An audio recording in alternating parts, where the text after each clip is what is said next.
welcome to Beyond the Ball with me, Collie. I am on my own this week, but I'm not solely alone. I'm only hosting alone.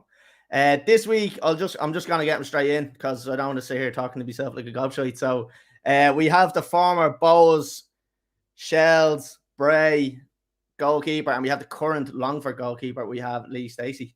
Lee, what's the crack? How are you, Collie? All right? All good, all good. Lee, look, it's a pleasure having you on. We're going to do, as I say this every week, we're going to do the same thing that we do every week. We don't change it up because we're boring fuckers. We're going to jump straight into a section called the question section where people from Instagram have thrown up questions. So we're going to bring you straight into the question section.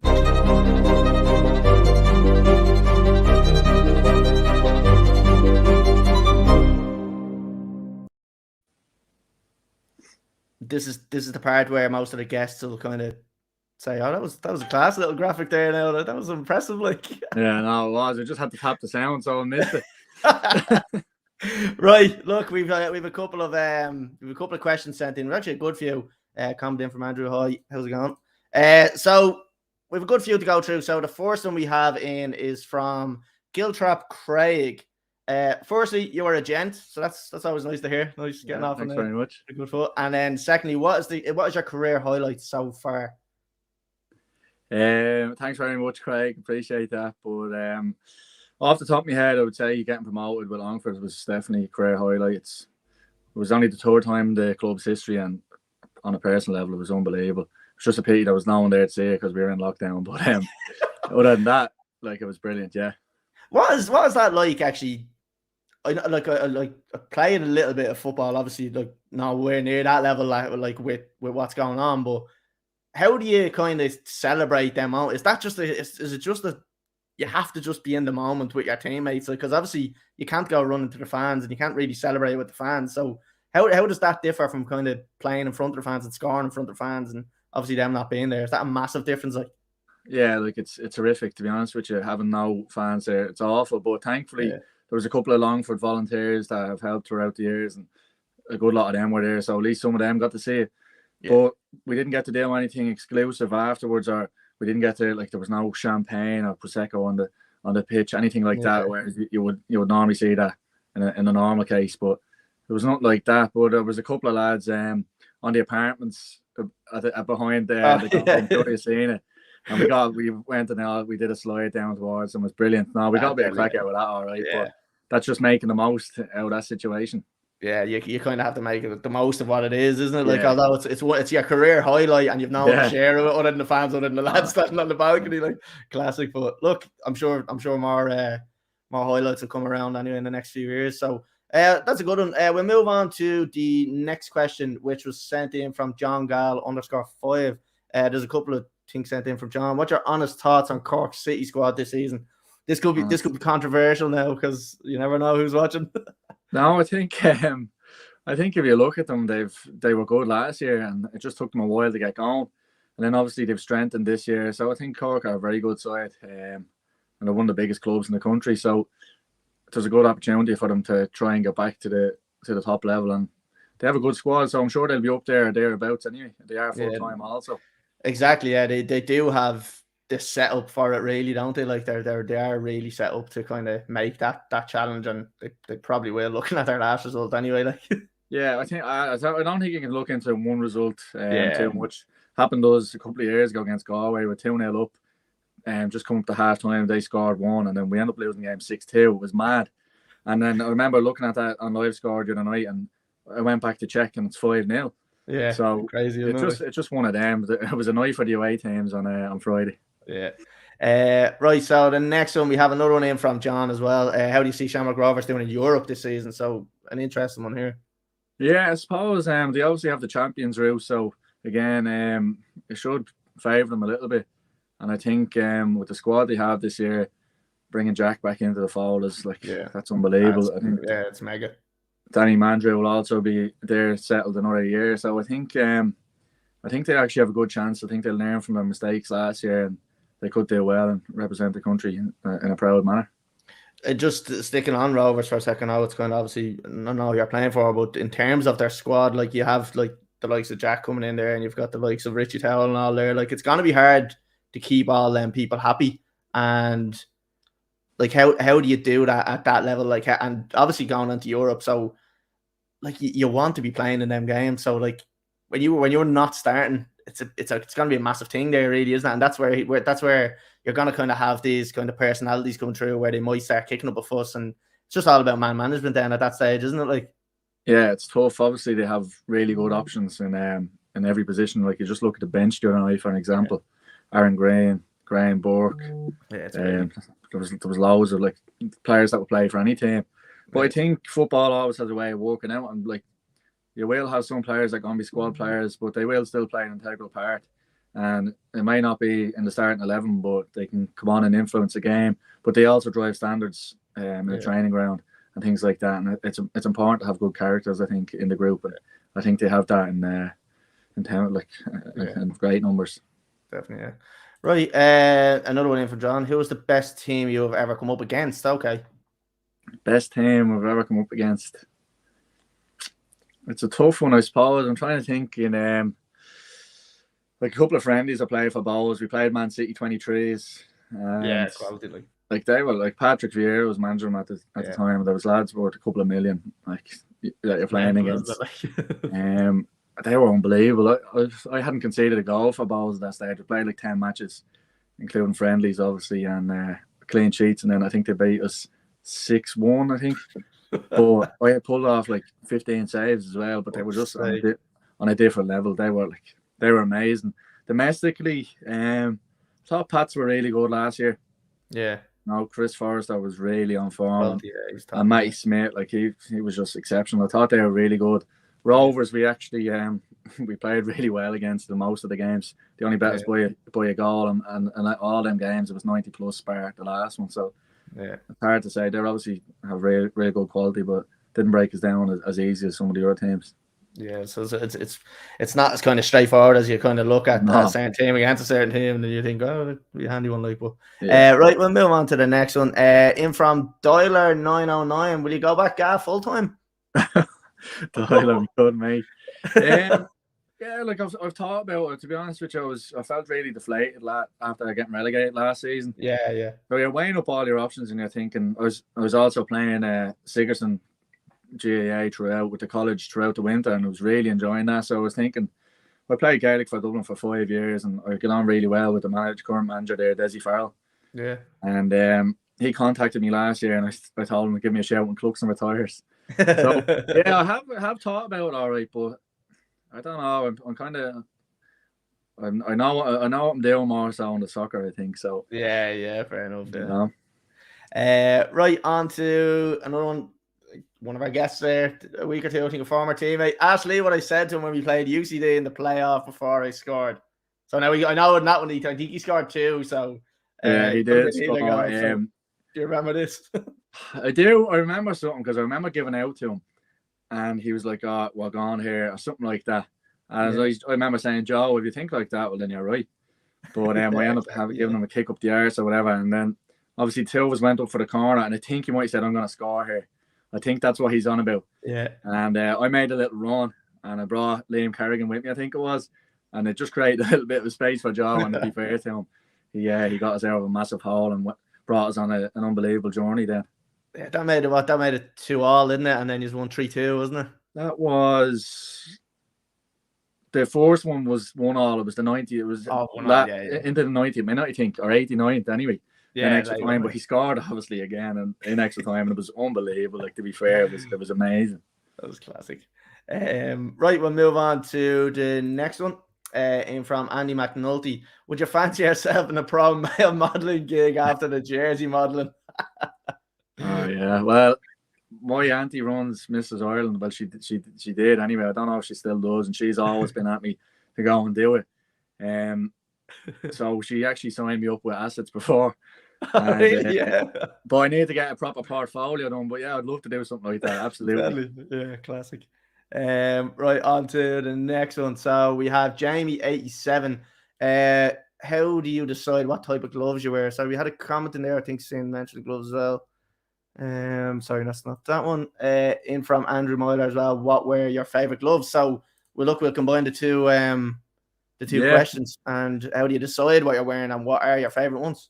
I suppose I'm lucky enough to be sponsored by Precision, and Justine looks after me there, and I'm on a 3-year contract with them, so they have different types of gloves. There's different styles, so it's just trial, I suppose. Yeah. I don't really mind what gloves I wear. Once they're good in the rain, that's all I want. A good grip in the rain. But you just have to try different gloves. And what are you kind of looking for? Like, do you look for anything on the back? I know obviously you have your fucking grip on the front, like, but like I remember I used to, growing up, and I used to play football, and I used to always feel better when I had the steel finger gloves. Yeah, like, the finger saves. Are they still a thing, or what's going on? Yeah, they are. Yeah. They're very rare. Not many keepers like them, and I definitely don't, to be honest with you. Some of them you can take them out, but if they had them, I just wouldn't buy them or try them or whatever. Now, I generally use a roll finger, and it's just latex all around. So you have latex coming in here, and then in here, and then obviously in the palm and the actual fingers. I don't like the ones with the mesh in between because there's no grip on them. Yeah, but Precision do amazing gloves, to be fair. And prior to that, I used Attack Sports, and they just do one type of glove, but they're roll fingers again. I generally wear them, but I'm trying different ones out this week, so.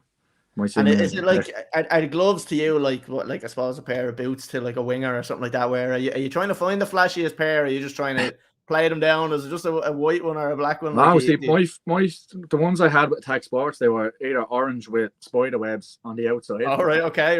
Green. They had 2 colours, but generally I would prefer a white pair. But it's all down to the glove. It doesn't really bother me now. If you can match it with the kit, it's nice. But it doesn't really bother me. But no, I'd be very particular with my boots as well. And it took me a long time to find the right match. That's the truth. Yeah. And I think you're a better keeper for it when you're comfortable in your tools. So I think it's important that you don't have an excuse then, do you? Like, you can't blame me. You're feeling good, like. Exactly. If you have the right tools, I think you can't really have many excuses, you know. Yeah, exactly. Right, on to the next one. We have a good few. I think we've only 2 more or so left there. So from Ben Spills, 1888, how hard is pre-season as a goalkeeper compared to an outfield player? Well, it's a tough question because we both do different work. Yeah.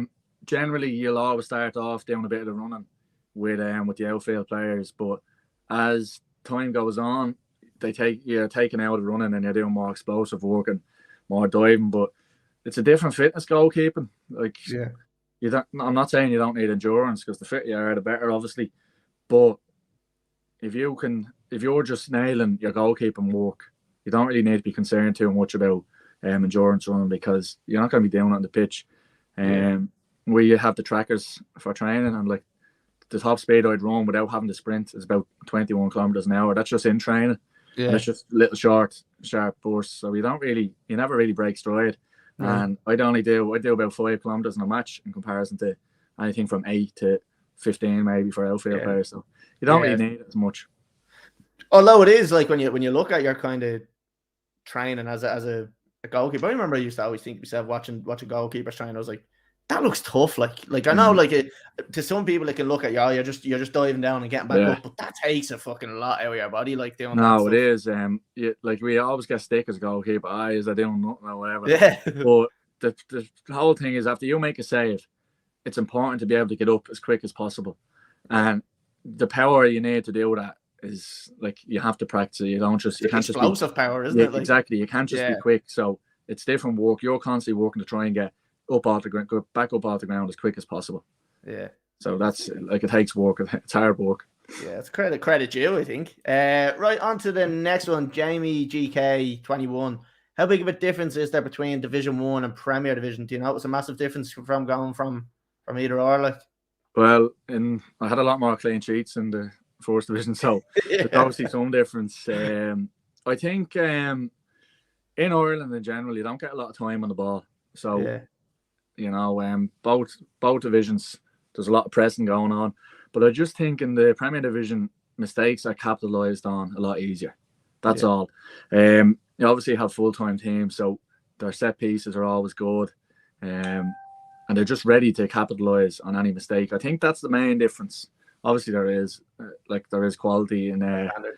Yeah, but I really enjoy playing against the top players. You want to be playing against the best players in the league, so that's what you strive to do. It's probably, as you were saying, like they're capitalizing on your mistakes more. Like they're obviously a lot fitter, and they're probably getting a bit closer. I think just because maybe, I suppose, a lot fitter because most of them are full time and they can kind of work that extra bit. So they have the time to be extra fitter. So they're kind of closer to the ball. So if you a straight touch or something like that, they're on you like a hot snot rather than sitting off a little bit, trying to conserve a bit more energy, where they're happy enough to kind of run full pelt nearly for 80, 90 minutes. Like, yeah, I'm just going to turn this phone off. Keeps going mad here. People text you when you're on it. I think you're spot on there. Like, I just think most of us, like last year at Longford, most of us are doing 40-hour weeks, and then we're on the way to play a game where the lads have got the optimized recovery. So it's tough in that regard. We don't get to recover the same, and I think over the course of the season, and you'll see especially in the midweek games, it was a lot tougher for the part-time teams.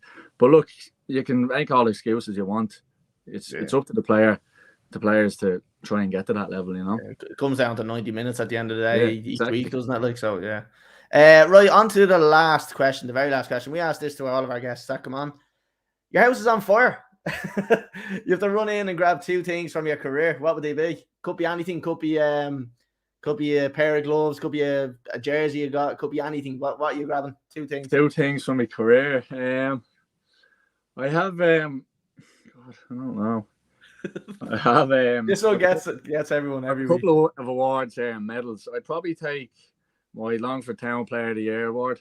Yeah. And the PFAI Team of the Year award. I don't think anyone would argue with them. Yeah, I think if I had to take any of them, that'd be it. Deadly. Right, we're going to move off the questions and we're going to just jump on a little bit back to kind of about you and your whole career. So, sorry, we have a comment in there, just a quick question while we're still on it. Could you ask Lee, what advice would he give to young keepers? Yeah, like young keepers, like I do plan on going into goalkeeping coaching and opening skill. So it's something I will, obviously, I'm going to try and educate myself further in it, but all I would say to young keepers is work harder than anybody else. That's all you can do, and just be interested. I think it's just important to have a good attitude and just try and get the right guidance. I feel if you're guided correctly and you've good coaching, but you put in the work, I think you've a great chance. Is there anything that kind of you going back, say you looking at yourself at 16-year-old, would there be anything that you would say to yourself, right, work on this a little bit more, because in the future maybe you could have done it a bit more, like, and maybe just got better at it earlier than what you are now? If I could go back to 16, I would tell myself to go to a club that have a goalkeeper coach. Yeah. I didn't get a goalkeeper coach until I was 18 at Rovers. Yeah. And coincidentally, that was the best year I had in football as soon as I had a goalkeeper coach. Yeah. And since then I've been coached regularly, and it's just the difference is unbelievable. Like, you say that, like, we had, I think it was Andy McNulty on that was talking about, he's obviously a goalkeeper as well, and he was saying the exact same thing: go to somewhere where you're going to have a goalkeeping coach, because it's going to be a massive difference. Like, that's obviously a common thing, like, that people aren't getting the specific goalkeeping coaches. Like, yeah, I just felt like by the time I got into the League of Ireland, I had to go to the long route, and I was a couple of years behind. Like, I still think, like, I'm 29 now, and I'm hoping to play till I'm 40, providing I look after myself. But I just feel I'm still learning, and then you can only keep getting better. And thankfully, I've worked with some good goalkeeper coaches now over the years, and they've helped me with different things. I just think it's important that you have a good goalkeeper coach, or you have a club that has one that will help you work on the basics. I suppose you could literally say to them, actively go out and start looking for clubs that have goalkeeping coaches and try to get yourself in somewhere. Yeah, absolutely. If there's anyone here that's a goalkeeper and you haven't got a goalkeeper coach, you need to be asking your manager or telling them you need one, or you're leaving. And that's what I'm not trying to encourage anyone to leave a club, but if you want to be the best goalkeeper you can be, you have to do it. Yeah, you have to. That's at all levels. Yeah. Right, on to, sorry, we do have one or two more in, so we'll just get through them. So Glenn, again, one more, as I've watched Lee closely, does Lee ever fear coming for corners and getting a smack, or is it more bravery than anything? This is Glenn having a joke. So I think it might have been against Bowes, and I made a save, and I'd throw my body in front of anything. Don't mind getting in. Yeah, a smack. But someone said to me, "Oh, that was an unbelievable save," or something. I was like, it was more bravery than anything. I know Glenn will be laughed at. Taking the piss now, like. Glenn must be calling me brave arse and everything like that. So with Glenn, I'd say he's been waiting for that one. One more in from Darren O'Grady. Tell Lee, shite singer, great keeper. I don't know about that. A video only popped up the other day, me singing when I was playing with Darren for Fair. It was one of my last matches. We beat someone down at Cork, I think, or wherever it was. And we went back to the speaker, Conley, and I was singing Michael Bublé. It only popped up the other day, and I was hitting the notes lovely. And what song are we talking here, Michael Bublé? Cry Me a River. Oh, controversial, but I like it. That's a good one. Yeah. Darren only buzzing. He had the speaker hopping. Classic. Right, we're going to jump off the questions now. We're going to go back on to just look a little bit about yourself. So for anyone obviously that doesn't know your kind of youth history, I suppose you would call it, where did you start off? So I suppose where did you kind of grow up, and where was your first team, and how did you get into playing football? So I have a good one. I'm from Crumlin, and my cousin Paddy Steacy was playing for Crumlin United, and he played with Richie Towell, some really good players in that age group, but he's probably the most standout. But I was like, can I come train or whatever? I went around the park training, and I was doing cartwheels in the middle of the pitch. So I wasn't allowed back. But how'd you do? But I remember getting handed an Easter egg. It must have been around Easter egg, and I went back for the chocolate, and I love chocolate. So, but anyway, then it came into the summer, and the mini leagues were on, and I was playing outfield. I wasn't a goalkeeper or anything. I was playing outfield, and we ended up coming against Greece, and Greece were battering everyone.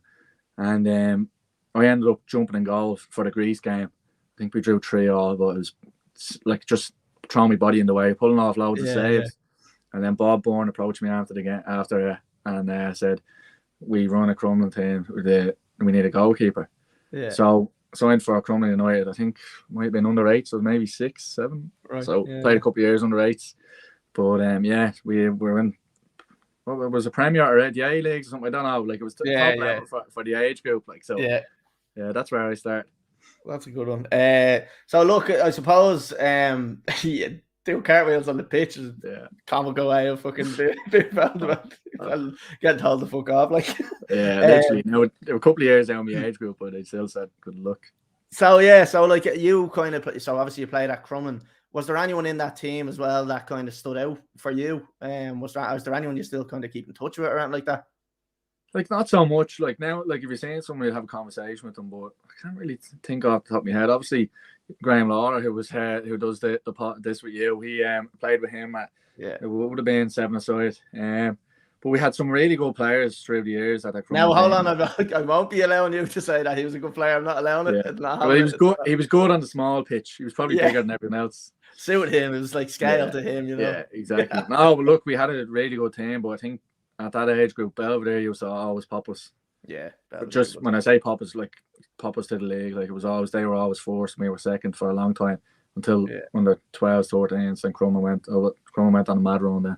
Winning all the Ireland. It was kind of the opposite for you're talking about Richie Towell there. I was his age group, so I would have been the Cherry Archer team that he used to always beat to the fucking league every single season. Like, oh my god, head was bleeding melted. Like, but what team they had? Like, they had some serious players like Connor Clifford, Andy Boyle. Like, they had the whole lot of them. Like, really good players. Like Gavin Gunning and all, wasn't it? Gavin Gunning was there as well. Mark O'Brien. They had some unbelievable players. Like, I mean, we got like I felt like we had a decent team at Cherry Archer, but that team was fucking unbelievable. Like, so obviously you started at Crumlin. What age did you play until? So I was there until I think under 11s or 12s, maybe it was 11s, and we finally got to a final, a Condren Cup, I think it was called. And remember we beat Kevin's in the semi-final. Giovanni Boccarossa scored a free kick from the halfway line. It was still 7-a-side, but he blasted the thing. We beat them on penalties then. Played Temple Oak in the final. We lost 4-0. And it was awful. I was devastated. So I was like, I don't want to play in goal anymore. And I said, I want to play outfield. So Larkview were a local club around here. They're a pretty decent senior team, but Yeah. I think I was going around to play for the under 12s or something, but I wanted to play up front. Right. Wasn't good enough, but I just I was feeling sorry for myself. So off I went, but sure that didn't last long. So I was just playing GA for I think I went back to Crumlin then for a year. Right. But I ended up getting dropped for one of the lads and I was going mad. So I was like, I'm done now. So I was just there. I was just playing GA with Crumlin. I was playing GA with Crumlin throughout anyway. Yeah. But I just played GA solely for a year or two. And so then you kind of, I suppose you play up until the age of what is it, 18, 19, and you end up going to, is it Rovers under 19s you were with then? Yeah, I was. How do you get there, like from that? I signed for Kevin's then under 13s, 14s. Right. Stayed there for a season, but I ended up hurting me back, so stopped again. And then Cherry Orchard knocked on the door. Yeah. They were in the major. We got promoted straight away into Premier, and I was there for 2-3 years. And then Deco Heavey asked me to sign for Rovers. Yeah. I was training with a couple of clubs, Rovers, UCD, and Pats, and but I just really liked Deco and the goalkeeper coach up there, Tony Hessian. So I went up there, and we had an unbelievable team. I missed the first couple of games because I was playing for Dublin. We made it to an All-Ireland final the year. Dublin won their first All-Ireland since '95. So I was occupied for a couple of weeks, but we had lost a couple of games early on. But then after I signed and was playing, we went on a really good run, and I think Cork just pipped us to a league. But we had an unbelievable team. Yeah, and like, so obviously, I like who makes that phone call to you to say, look, here, come up here? Is it the goalkeeping coach? Like, is he the one that kind of tips it for you? Or? It was actually, I can't really remember. I think I had asked one of the lads. Some of the lads from Cherry Orchard were already up there. Right. Okay. And, I think Deco. I think it was Deco himself. I know he didn't know Deco at that stage. I think Deco used to work for Man United. So I knew who he was, but I didn't know him personally. Yeah. And I think he got in contact, and I went up and obviously explained the situation with the guy, and that there was only a couple of weeks left, and did a bit of training with them in between, and then obviously he signed for him then, and loved it. Loved every minute playing for Rovers, Tallaght Stadium, first year of under 19s. The SSE electricity under 19s. It was unbelievable. Like it was amazing. And like, so you're sorry, just jumping back a little bit there. You were saying you played for Cherry Orchard was 2 or 3 years, was it? Yeah, from under 14s to under 17s. Did you go to Milk Cup? Yeah. And I'm just thinking now. So what age are you again? I'm 29 now. 29, and I'm 30 and going 31. We probably went up to the fucking Milk Cup at the same year. Probably did. I don't know, were you up the year that there was issues with sectarian abuse? No, that was the year before. Right, fair enough. That was my year. That was the year I went up. Yeah. That was the year. That was fucking mental. The Milk Cup was deadly. Oh, what a tournament! What a tournament! Like our first game, we played. What do they call it? Etoile Lusitana or something like that. From Switzerland, is it? No, they were African, but Jose Mourinho was involved with them. No way. And they beat us 5-0, and these were honestly amazing. But they won the whole thing. Really? Yeah. Yeah, we won our second game then, and it wasn't enough because I think we won 2-0. So we were -3 in the goal difference, but even though we had a win, it wasn't enough to get us through. So I think we went into one of the shields. We got to a final and lost against, I think it was actually Londonderry. Oh, was it? Yeah. Yeah, I think they were called Londonderry. I think we played them as well. I think we played them. We definitely played a team from the north. We beat them 1-0 anyway. I think it was Londonderry. Yeah. I'm just thinking. So like, I always love talking to people that have gone to the Milk Cup because I've been there and I've experienced it. What teams did you play against? Because I've played against some deadly teams up there. So I'm sure you probably have yourself. Like, not really, unfortunately. No. I remember Rovers got to play Man United, and we played United. Sorry, Rovers beat Man United 3-2. Jesus, our age group, and Rovers went in the Premier. I think they were in a low enough league. Really? So it was a shock, but they bet them. Fuck. And it was actually funny because some of the lads ended up playing for the team that I went on to play. But they beat them 3-2, I think. And we played Armagh in our second game. Do you know what? That's who we played. We played Armagh. We did. Was it? Yeah. Yeah, we played Armagh. Yeah, and we beat them 2-0. But we brought Danny Rogers up. I don't know if you know. Danny's playing for Oxford, I think now. Danny Rogers. I'm sure I've actually messaged him on Instagram trying to get him on the podcast. I'm pretty sure I have already.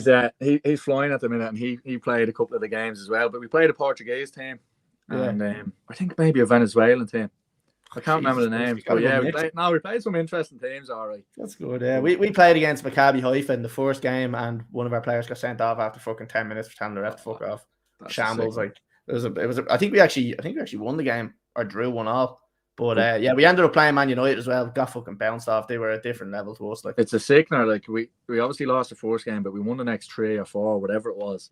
Yeah, and like there's still no use because of the goal difference. Yeah, and the team that ended up winning it, but they were streets ahead. Fairness. Yeah, I think when we actually went up to fucking Sevilla, we were playing against Sevilla, but they sent the wrong age group. They sent like something like under 18s or something to the under 16s. To be honest with you, I think they beat us like 2-0 or something like that, and we thought they were gonna bounce off us, like but we got the 3 points, but they beat us anyway. Like, you know what I mean? We always say, we played fucking tough ask. Yeah, definitely. Right, so obviously, moving down, you played obviously Rovers, so you loved your time at Rovers, you really enjoyed it. So at the under-19 league, so was that the first year of that under-19 league? Yeah, it was the very first one. So, like as I said, I loved it. I had a great year. I had something like 8 clean sheets in a row. We only conceded 2 goals in the second half of the season, and 2 of them were penalties, thanks to Mark Keeley against UCD. Yeah. And yeah, it was unreal, but it was only the first year of it, so there wasn't much publicity on it or anything. And were you using the full facilities? Like, you were using the stadiums and you were using the same training pitches? Because I know, didn't Rovers have a training pitch beside it or something like that, beside the stadium? Yeah, they didn't really use it at the time. We trained in Sacred Heart. I was training with the first team. Stephen Kenny actually gave me a contract, so I was with the first team for a good few months. But they trained in the AUL at the time. So Rovers didn't have a ground, so we trained in Sacred Heart. But yeah, we played in the stadium, and 90% of the games, I think, it was only once or twice we played it. We actually played in Sacred Heart. Brilliant. But yeah, it's unbelievable. Imagine getting to play in Tallaght Stadium at 19. Like, it's class. That's unreal. Yeah. Like. So obviously, look, you enjoyed your time at Rovers. So there was just obviously doing a little bit of research, as I have to do as the host, you know. There's a little bit of a gap. So after Rovers, I see a 3-year gap where I don't find anything on you. What happened there for the 3 years? Did you drop down at that? Were you not enjoying it, or did something else come up? What happened? Tell me about that. So as I said, I had a really good year, really strong year. Like, nobody came in for me. No one in the first division. No one in the Premier, nothing. Even though I was with Rovers, and I was very unfortunate with Rovers. The first game I wasn't on the bench. The goalkeeper was sent off after 9 minutes. Oh, for fuck's sake! So that's when you would have got your break, like. You know what? You just never know, like. Yeah. But at the same time, looking back, I was nowhere near ready. I was raw, but I probably would have been able to do enough to get by. I was always a good shot stopper. Yeah. But yeah, so what happened then? I did everything I can. I got in really good shape to get up to the standard of playing Gaelic for Dublin under 21s. Yeah. I went for a trial the year before, and I just probably physically I just didn't feel as strong as I remember. Someone I was in goal obviously, and I remember someone shouldered me, and I was like, can't be letting that happen. So I got in really good shape and made the Dublin team the next year. And that's what I did. So in the meantime, I actually signed for time in Celtic. Oh, right, okay. Yeah, I was playing in goal for their Sunday team. I was playing outfield for the Saturday. Right, okay. So I did that for a year. It was just to keep playing football. I was playing the guy. Keeping over, like. Yeah, but then when 21s finished, we actually won the All Ireland, so that was great. I ended up signing for Fairhouse Clover. Oh yeah. And I was second choice there to great fella Paddy, and Noel Bourne played for Liverpool. He was the manager, so he brought me in there. I think I only played 1 game. Paddy was injured or whatever, but Noel ended up getting sacked. Fairhouse were bottom of the league, and Peter Flood came in. I don't know if you know Floody. I know the name, all right. Yeah, I think he's back manager of Sacred Heart and Clover. They've obviously merged, and the goalkeeper at the time, the two of them just hated each other. Didn't get on, and I'd signed for Pat CY. Yeah, and I feel bad for Charlie Bowden. I don't know. He was the manager there for years, and I had agreed to signed the contract, and then gets a call off the captain David Vickery, and he says of Fairhouse, who like Floody's in, he wants it. The other keeper is gone, So I was like, oh, I'm at the sign and I'm at the leaving already. I can't. And then he was like, no, we'll sort it out for you. So I had to tell Charlie then, bear in mind, I'm only 20 or whatever. Trying to do that's tough. But it's a hard thing to do, like. Yeah, like because I really liked him. I don't know where I knew him from. It was probably maybe just playing against him. I don't know. But anyway, I told him. Went back and signed for Clover. Kept a load of clean sheets. Stayed up. So it worked well for me. Yeah. And it was true that I said, right, I'm going to do everything I can to get back into the League of Ireland. And then obviously Bowes come knocking then. So you get the phone call. So how does that happen? So talk to us a little bit about how you get that phone call. Obviously, you enjoyed your time at Fairhouse and played well. So I've a lot of time for Fairhouse. A great club, and there's some great people there. Yeah. So I think we played Shells and Johnny McDonald was the manager. And I had a half decent game, but nothing came from it. So I was like, how do I try and get in the frame somehow? Yeah. And Sean Russell was friends with him on Facebook or something like that. Yeah. And he was talking about an out players contract, out players camp out contract players camp in the League of Ireland. Players out contract. Yeah. So I was like, look, is there any chance you can find out if I can train or whatever? And I think his dad had just took the job over at Limerick, and I was asking him, did he need a keeper? Yeah. But he was like, yeah, I'll sort it out for you, no worries. And then thankfully, Conor Murphy he lives right beside me. He was driving now, so he ended up getting a lift off him. And I trained there for about a month and a half, and played a couple of games. And I think Keith Long was at one of the games. Okay. So he asked me to come in and train. Yeah. And trained with Bowes for a month. As I said, didn't concede a goal for like 10 matches. Yeah. So he offered me a contract then a couple of weeks before the season was due to start. But so I'll be forever grateful or thankful to Keith Long. And like your time at Bowes, so talking a little bit about that. Obviously, like when you look at it, you see one game played, but like, do you think you were ready at that stage? Because I know there was still a quality keeper ahead of you there in Bowes, and it would have been very tough to kind of get in ahead of him. Like, so do you think you were ready to take that step and go? Look, you're probably young enough there. What are you, probably 22, 21, 22? Yeah. I think 21. I think I was 21. Sorry, I forgot to add in. I went to America for the summer before. Nice. Before that was the summer. I was back in September, and it was that January then I signed for Bowes. So I was in America playing GA over there. Oh, but, what part of America were you in? Boston. Oh, nice. I have a sister over there. She's I was deadly. Look, I'd actually love to go back, but playing League of Ireland, you can't. You get a week off in the summer. Yeah. But so obviously, Dane Delaney was there, and I didn't really know anything about Dane Delaney. I always liked the League of Ireland, but I didn't follow it too much. So I didn't know how good he was or anything. Yeah. And Fred Davis was the goalkeeper coach there. So Fred is very old school, but he's a great chap, and he's some laugh. Like we used that. We all got on like a house on fire.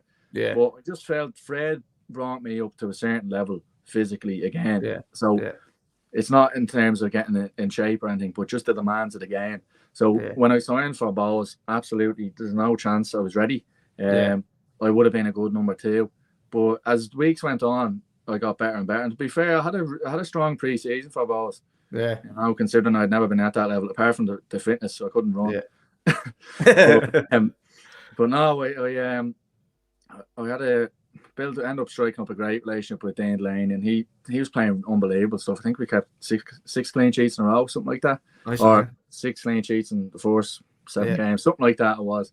But Dane ended up telling me, he was like, he could it's not that he felt the pressure, but the competition was really good for him, and he felt that this fella is actually good, so I have to be on top of my game. And he said that helped him go up a level as well.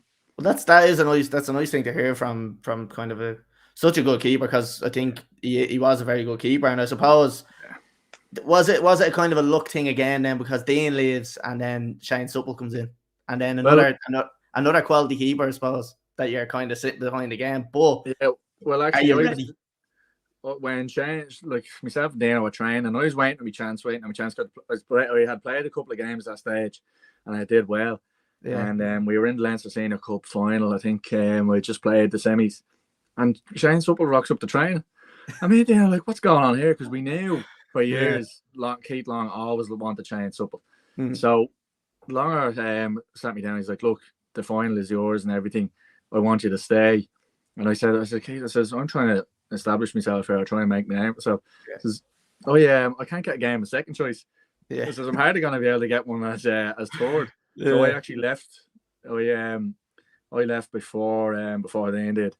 So you left before then, did you? I thought Dane had left, and then kind of Shane came in, and then it was you and Shane. No, Shane came in. He played Dane, and then he was just waiting to push Shane in. To be honest with you, so look, that's fair enough. Shane ended up doing really well for Bows, but and to be fair to Keith, I don't think many players get this, but I ended up training for an extra couple of weeks just to get them over the line. I can't remember what it was. I don't think Shane was able to register or something. I don't know what it was. Right. And he got everyone in the circle, the whole team, and gave me a nice speech and a round of applause to wish me well. So that's when Harry Kenny had contacted me. They needed a keeper to go in and challenge Peter Cherry. So so then you go to your next one over at Bray, and then you're trying to challenge Peter Cherry. So how do you find that? So look, we'll move on to kind of going to Bray. So obviously you get the phone call, you're coming over. So during that phone call, has he said to you, right, you're coming in to challenge Peter, or he's coming in to say, obviously he's probably not going to feed you with bullshit and say I'm going to play every week, knowing that he's there. So what way does he kind of pitch it to you, I suppose? I met Harry before I signed, obviously, and he was obviously just trying to feel me out, I was trying to feel him out. And we had a very interesting chat. And Harry's I don't know if you've ever met him or if you've ever listened to him, but he's very funny, he's very witty. And so Bray had been struggling before he took over, and Cherry wasn't having the best time in the world. So I says, look, I'm coming here to try and play at some stage. He's like, well, obviously Pete's number one, but I think he definitely can. So I signed with the current goalkeeper coach that's at Longford now, Ian Fowler, unbelievable. And Ian Fowler worked me, but I obviously wasn't as fit as I thought because I was blown out of my hole. But lo and behold, I signed and Bray keep 5 clean sheets in a row, set a record for the club. So what look have you got? No, Pete is a great lad. I was actually very surprised at how good he was. I just didn't expect it until I was working with him. And he's a great fella. He really is. And was he kind of taking you under the wing a little bit, or was he kind of was he like, no, you're direct competition, I'm not fucking? I think at first it wasn't as welcoming as maybe Dane Delaney was, and obviously this is the second goalkeeper I've only worked with at this stage, so I didn't know what to expect. But look, I just worked hard, and to be honest, my touch wasn't great or anything then. I wasn't good with the ball at my feet, but Ian Fowler works, like the first thing he does is touch for about 15-20 minutes before every session. And balls were bouncing off me, so I think I had to just earn a little bit of respect and just get better at it.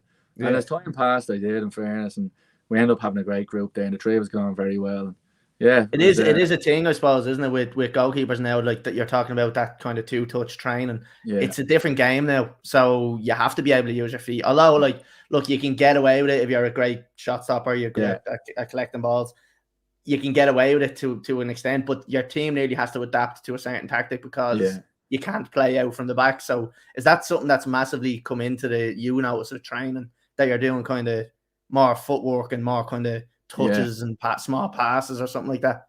Yeah, like as I say, at Bowls, we didn't work on that, and probably it's not that I would have been nervous, but I would have been a bit tentative with the ball coming back. Then you go to Bray, and Ian was like, it's not that Bray tried to play from the back or anything. Ian just wanted his goalkeepers comfortable, and to be fair, the change was unbelievable. From that time at Bray until the next year and a half, or whatever it was, between college games and everything, I started getting really good with the ball at my feet because I was working on it all the time. And it's now one of my strengths, kicking and being comfortable with the ball at my feet. So absolutely buzzing with the way it worked out, because I'm not sure many goalkeeper coaches out there will pay that much attention to something like that. And that's kind of I suppose that's the fine details of a very good coach, isn't it? Like them type of things like that. Like, I suppose, like, for him, it's a pride thing where, like, he can say, this is who I've trained, this is the players that I grew up, and he's now looking at the likes of yourself, who's doing really well at Longford, and going, he's one of my, and you take a good touch and he looks at his mate and he goes, I thought that. Like, you know what I mean? It's a bragging thing as well. So it is that fine details. I'll give him all the credit. He unlocked that for me, in fairness. And like, I could always, not that I could always kick a ball, because under 7-a-side, someone else had to take the kick out. But as I got older, I had a big kick on me maybe through the guy, but I was able to actually get it on lock and get like 90% accuracy in most games, and it's like I pride myself on the kicking now. And if it wasn't for Fowler, maybe I don't know if I'd be as comfortable or enjoy that side of the game as much. Yeah. He's probably training you in a way that you enjoy doing it, and you kind of you bring it into a game, because we had coach Larry Matney on there a couple of weeks ago, and he was saying, right, you can do drills, you can do all this, but it's about training people to imagine that they're in the game and this is happening in a game. So that's where the difference was. It's like you can do drills, you can do a million drills, but it's not real life. They all have a predetermined outcome. So you getting the ball pinged back at you in 80 minutes when you're 1-0 up and the pressure's on for you to take that good touch and get it out, like, you know what I mean? It's a different thing. But them type of drills are, I suppose, they're not really drills. They're kind of just repetitive work. Obviously helps you in a way that you're comfortable now taking the ball and spraying it to a right or left back or something. Yeah, I don't think you can actually replicate games. No. You can do the small side of games and they're good, but they're a little bit false in terms of you're not going to have somebody right down your neck 90% of the time you're trying to pick a pass. So I think I was lucky that I wasn't playing with Bray, but I was playing a lot of games in the college. And the standard is really good in the college, but it's just you have a little bit more time on the ball. So you're able to receive the ball and pick your pass. And that gave me it gave me just getting confidence, because you've done it so much then. Like you've kind of done it at a bit of a laxer kind of level where like maybe they're not running at you 100 miles an hour. Like so I was able to work on it and train, and then when it came to the picture, I knew I had the picture in my head, and then you have a little bit more space, so then you try things and then you get confident. And then when it comes to higher intensity games, you know you've done it, so you back yourself. Exactly. You know? And I suppose then you get the fear of the overconfidence trying the little fucking step over and stuff. Well, I did a couple of them. Like I used to always do them. I wouldn't do them now, but at Shells we played Derry in a quarter final of, maybe it was this last 16. I don't know what it was, but one of the rounds of the EA Sports Cup. Right, okay. And a ball comes over, like you said, that ball, and you have to take good touch. And I take an unbelievable touch and send the other fella to the shop, and one of the lads shouts time, so I look up. I'm ready, because you don't want to just kick the ball away after doing that. I'm having a good look up, and I see James English ready to run on. I get shout another time, so I take another touch. Same fella I had sent to shop comes in, nicks the ball. I'm out of goal. They score. So that's a nightmare. I think since then I haven't done too many flicks or step overs, but sometimes you have to. You have to just do it for the show pony. You have to be the show pony. So obviously look, you're touching on Shells there. So obviously you went to Shells. Was it just for the one season you were at Shells? Just for the 1 year, or what way did that work? It was 1 year. So I signed for Shells, and next of all I get a phone call that Peter Cherry has gone to Cork. Can you come back to Bray? Like, thanks for telling me, Pete. I could have been playing Premier Division football a couple of years earlier. But, and at this time, like Bray, just to go back to Bray, we were second in the league and we had awful troubles. We didn't win a game for 2 months and we were still second. And eventually we ended up finishing fifth, but we had an unbelievable team. So I went to Shells with Owen Harry, and Dane Delaney was there again, and Fred Davis. So it was something I was comfortable with. I knew there was going to be a transition at some stage. So it was only for 1 season, but didn't Owen Harry get sacked? Yeah, that's right. Yeah. You know, so the plan was to Dane Delaney was going to sign on the next season and play a couple of games, but he was going to be phased out, and I would take over the majority. But yeah, it was only ended up being 1 season. I loved it. I actually really had a great time at Shells. We won a Leinster Senior Cup there. Like you don't win things often, and obviously I played the semis with Bowes, and Bowes ended up winning it, but it wasn't there, so I never got it. So it was nice to actually to win the Leinster Senior Cup with Shells, and I had man of the match performance against Pats. But that's where I met the Longford Town manager, Neil Fenn. And if you know Neil Fenn, the type of football he plays is total football. So thankfully, from the season before with Ian Fowler, I was able to play a nice brand of football, and I was able to be a keeper that he liked. So that's where Shells ended and Longford came in. So that obviously suits you then. So look, I suppose we move on to your current club, Longford, which you have having really good success at. Like I think you've been quality there. So some of the saves I've seen you pulling off, I fucking don't know how you're pulling them off, but fair play to you. Like, because I think there was one, I can't remember what game it was, but it's just like you know the one I'm talking about that done the rounds, like 2019, I think it was 2 or 3 years ago. I was only looking at it last night. Well, yeah, and I think it was a corner that came across. Someone got the head on it, and it was just fucking picked out of nowhere. It was against Drogheda. It was the second game for Longford. We had drawn 0-0 with Limerick the game before, and we had Drogheda in the second game. Yeah, and I had an unbelievable first half. Yeah, like it was probably one of the best halves of football I've ever had, and we could have been 3 or 4-0 down. We ended up winning the game 3-0, but that save was at a really vital time, and from that game, I was able to build a great relationship with Longford fans because they didn't know what they were getting. Yeah, and it was the start of a really good year for me and a good run. And that save, I just went for it. Like, is that a thing where like obviously you're a goalkeeper, you have to assess the situation the whole time. But like there's danger in your area, you have to assess the situation. Is that like the ball comes across and you're just making that little adjustment every time, and you keep following the ball nearly, and then you're closer to the ball? Is that how that works? Like, I was actually only looking at it yesterday because it's still a pinned tweet on my page. Yeah, because people were saying, "Oh, it's like Gordon Banks and David Seaman." And I was like, "Really?" The David Seaman Cup final, or people were saying it was like. I don't think it was Cup final, but like that was he hung in the air for about 15 minutes and then done that. People were saying it was like that, and I was like, "Don't be embarrassing me," because it's obviously not the magnitude, but I think they meant more the type of save. Yeah, but so I was looking at it back and. The ball moves, and I was looking at my movement because that's a few years ago now. So, and obviously, I'm just tracking the ball, and then my movement, I'm moving across the line quickly, and then next of all, I see the thing, and I just go for it, and I'm just hanging there for a minute, and then I just get a claw. Just a claw, and I'd love to see in the goal line technology there just to see how tight it was, like just to see it. Like GoPro would have been handy for that. Oh, it would be quality, yeah.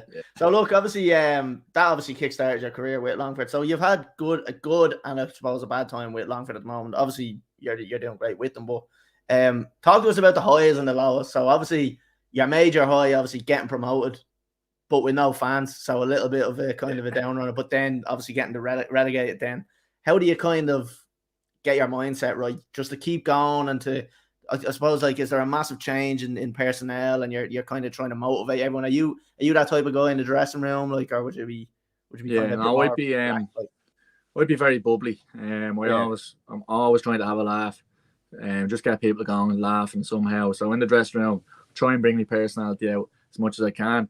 But I would like to consider myself as a leader as well, and I like things to be done right. Like, I don't like sloppiness, like people arriving late, just not taking things seriously. Like, football means the world to me. It means everything. And then you have a lot of people that don't like football, but they play it. I don't get why. Don't get it. Yeah. So in terms of that, like, I'd probably, thankfully, I've had good guidance over the years, and I know what good standards are and what to set. So but personality wise, I'd be a big believer. You have to have an enjoyable dressing room. You have to be laughing. You have to enjoy football, don't you? Like, I remember as kind of I took over as a manager, just a temporary shit fucking team, and I said to myself, like, we were struggling to get players playing, and I went around. I said to the lads, I said, lads, this isn't a fucking job. Like, for us, it's a fucking hobby. I said, if you're not enjoying playing football, what's the fucking point? What's the point? And it goes that goes from the bottom all the way up to the top. If you can't enjoy your football, and a lot of I think League of Ireland players, and was it Joe that we were saying, like, sometimes you kind of fall out of love with the game for a year or two, but then you kind of find that again, because obviously the game I haven't fallen out of love with it just yet, but I'm sure there's some stages in my career. Plenty of time. Yeah, exactly. So I'm still like, I'm only 4-star goalkeeper 4 years or whatever it is. So I'm sure I still have plenty of time. You're hungry, aren't you? Like that's the one thing. So you're only in. So look, as far as you're probably concerned, your main kind of career has started 4 years ago, we'll say. Yeah, so that's why your goal is up to 40. So that's it. Like, I think players can play a lot older now than what they used to be able to. Yeah. Like, I think the generations are different. I think you have all the tools that you need to prolong your career. Yeah. And I think goalkeepers especially, they can play long. They could play longer anyway. So providing I'm able to keep up the performances, I'll be playing for as long as possible. That's the truth. So look, I just want to jump into this. So talk to me. I know we touched on it earlier on about obviously it being your career highlight, getting promoted with Longford, but talk to me about that season and just in terms of the group of players you played with, the management team, and just everything about that season. What made it click that year? Like, yeah, so we played our first game that season. Dara Doyle had got the job. He had taken over as an interim boss when Neil Fane left for Cork. We got the job on a full-time basis, and Dara is a big believer of, like, as you said, it has to be enjoyable. Yeah. And he'd have a very bubbly personality as well. And John Martin came in with him. So that was the management. Still kept the same goalkeeper coach, Jerry Mooney. Yeah. We started off really well, beat Rovers Rovers, it was our second team. It was Rovers 2, they were called. But for some reason, Longford, they wouldn't recognise them as because they were a late edition and things like that. I don't know. There was all sorts of shite going on about politics. That. Yeah. And then we beat Drogheda up there 1-0. So Drogheda would have been one of our biggest rivals. So started really well. Supposed to play Braid next week. Game called off. Longford is known for getting games called off early on the season. Like we just found out last Saturday. any bad weather early on the season, you may forget it. COVID happens then.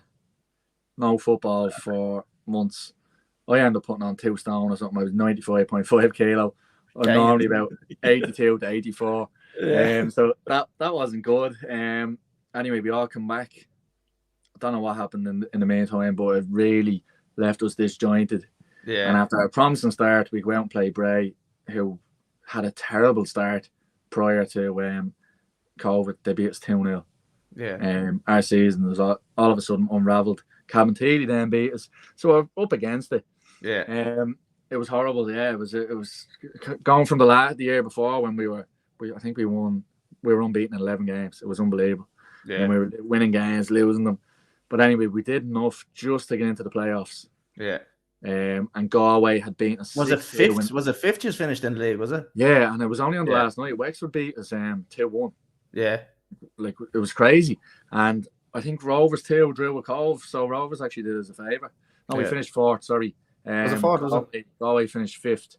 So in the main, up just before that, we played Galway 2-0 up, scored before half time, beat 6-2, mad game, as I was saying earlier. Yeah. That actually was probably one of the best things that could have happened to us. Not in terms of us getting a bounce, but we ended up beating UCD, as you know, in the playoff. Yeah. Galway had beaten Bray. So next of all, we're playing Galway, who just hockeyed us like 4 weeks prior to that. Yeah. And I'd say they were thinking, we're going to roll this over. Yeah. But I have to be honest, with the momentum we had, and we played that game in UCD again. Obviously, Longford they're not a Dublin team, so I was in a neutral venue. I was held in Dublin. Yeah. We were used to the ground. We were buzzing. We were unbelievable in that game. Yeah. And we were 2-0 up. I was mad sick then. I was contemplating that I couldn't play. I don't know what was wrong with me. It was literally one of the worst I've ever felt. And I just said, right, I said, I can't. We've got this far. I have to just stick at it. And we were 2-0 up. We were just dominating the game. And then Galway got a shit like goal. I punched it and it hit someone's head and went in. And then there was one cagey moment after that, but we beat them. Yeah. So we're going into the playoff final. Shells end up losing the game to get them into the playoffs. So we know, look, these are struggling, even though they weren't, because the 4 games prior to that, they were a couple of points off Europe. Yeah. It's obviously a shortened season. It's comical. So obviously we go on to Shells then, and Luke Bourne sent off after 20 minutes. I think the right was on the wall. We did go and miss a penalty, but we could have won that game 3-0. Yeah. What Joe finished 1-0, 1-0, but it was unbelievable. It was like, even though there was no one there, it was unbelievable. Yeah. And it is just a shame. It's just bad luck again, that whole thing we were talking about, just the fans not being there and obviously not getting the witness. So hopefully there's more. So obviously, look, we'll move it along a bit quicker, then we'll go on to the next season, obviously relegation. So talk to us about that. You've gone from the highs of the promotion, so talk to us a little bit about that season. And so it sums up my luck. There's no one there to watch the game. We go in we go into the Premier Division, there's hardly anyone to watch. There's no highlight show. We get relegated, there's a highlight show. As you can imagine, I was very busy last year. Yeah. But I started the first 4 games, did really well against Bowes, beat Derry in the first game 2-0. So I opened with a clean sheet. I've opened it every season with a clean sheet. Yeah. It's a nice start I'm proud of. And drew up Bowes, we were 2-0 down. We came back. So we were top of the league the first 2 games. Sligo narrowly beat us. And then against Drogheda, they beat us 4-0. It was the strangest game ever. They just scored in the first half, but made a really good save. Second goal, misjudged the flight across. I just come to step, and Chris Lyons gets there before me. I actually can't really explain it. It was just poor judgment. They end up scoring 2 more. I get hooked. Don't play for 8 games. So I was freaked. I was absolutely freaked. I've been number 1 this club for a couple of years. Finally get me chance in the Premier, and I get 4 games. So I wasn't happy at all, and especially considering the start I had. I hadn't really made any mistakes. In my time at Longford. So it wasn't great, but it wasn't a handling one. It was just positioning. I got it wrong. Yeah. So I missed 8 games. That was a bad time for me. That was horrible. I'm just wondering, so obviously when you get hooked, and so do you start winning games? Are you still on that losing kind of streak? Because how does that happen? And I suppose you're kind of saying to yourself, fuck's sake, and then when bad results don't come in, then you're starting to go, why am I not fucking playing here? First game I'm not in. I think it was Rovers, and I was fuming because I was dying to play against Rovers. Yeah. They beat us 2-1, but then the next one after that, now it was, in fairness, Keeper did well in that game. Then with the next game after that's Harps during the week, drew 0-0. I'm like, oh, fucking clean sheet. I won't be getting back in here. But it ended up being only for 8 games, and we had dropped some points from winning positions. So it meant that I had a chance then to go back in. And obviously I'm hammering the manager's door down saying, look, we haven't won a game. So no, we didn't actually win another game in the time I was out. I think there was 2-3 draws altogether. Right. And then it was 8 games in total, and then I was back in and played the rest of the season then. Thank God. Yeah. Because it was horrible. Yeah, I'd imagine just making a mistake and then getting whipped and then dropped. I just didn't feel it was justified, but at least the manager spoke to me and said, look, even though I didn't want to hear it, he actually had the respect for me to say, look, I just feel like I have to do this, blah blah blah. So that goes a long way for me. Manager with respect, That was a massive thing. Actually, we were talking to Joe Gorman about as well. He's like, all he wants is a manager that shows you a bit of respect and is just honest with you. That's all any player wants, is a bit of respect. Yeah. Well, Joe Gorman is mad, so I know. I don't know whether I'll be listening to him or not. I know. He told us all about all the stories. Yeah, Joe is a madman. He really is. So he obviously I do think it was a little bit harsh the way he was asked to leave Longford or whatever, but he started putting up tweets, sinking ship and all this. So I was trying to fight his corner for weeks, and then he goes and start throws in your face. So I'm not happy with Joe over there. No, we'll have to set up some sort of 3-way meeting. We'll have to hash this out. So look, obviously, we're coming up to the hour mark there, so we're going to start wrapping things up. So obviously, what's the expectations for this season? What you hoping to get out of this season, and what you expecting from everybody in the club? Yeah, it's a new group, obviously, so new management, I suppose. It's just figuring everyone out, and hopefully the team can gel come the start of the season. Yeah. We actually transpires we have an extra 2 weeks pre-season because we're idle this week. Yeah. So it's just promotion is the aim. Obviously, I do believe we have a good enough group. Yeah. Squad is smaller than squads I've previously played in, but there's some really good, strong talent. There's a couple of exciting players that we've signed to look out for. Deadly, yeah. So look, we're going to wrap it up because we are just hitting the hour mark there, so I won't hold you any longer than that. So look, I do want to say a massive thanks for coming on. Great chat, really enjoyed chatting to you. Hopefully we'll get you on. We might get you on at the start of next season. We'll see. We'll see how this season went. So one thing I want to ask you before we go, we always ask everybody this, and you don't have to go into detail. Messi or Ronaldo? Ronaldo. Okay, right. That's another one to Ronaldo. I'm looking for Messi. I want Messi. So I'm looking for Messi. In what context? Like what? Just in terms of if you can sign a player in their prime, which one are you picking? it depends on who you have and what team you have. Like, see, that's the thing I always have to debate with. It depends. There's no doubt Messi is a better footballer. Like, Messi is the best footballer ever, I think. Yeah, but definitely. The way Ronaldo is and the impact he's had on the teams he's had, nearly self-made, like this physical condition. Outrageous. I just think for me, I think that edges it. And that's what I love. I love they ask in what terms, because I hate to just not Ronaldo because I like him. Well, you know, he looks great at 37 or whatever he is. Like, and he's flashy, and I wear the same boots he wears. Right. Well, look, Lee, I want to say a massive thanks for coming on. Right. We're gonna end it here. I hope everybody enjoyed. Anybody that did listen to it or enjoyed it, if you're watching on YouTube, Facebook, Twitter, make sure you hit subscribe button. Make sure you like it. Tell your mates about it because we're deadly. So, Lee, look, massive thanks for coming on. All right. Fair play to you, Collie. Thanks a million. No worries. Right. So, look, everyone, we'll be back next week at the same time. Let me check. I can't remember who we've got on next week. It is Anthony Wordsworth. So, we will be chatting with him all about his career. So, he's had good spells over in England and stuff like that as well. So, look, everybody, we'll be back 8:30 Tuesday next week. So we'll talk to you then.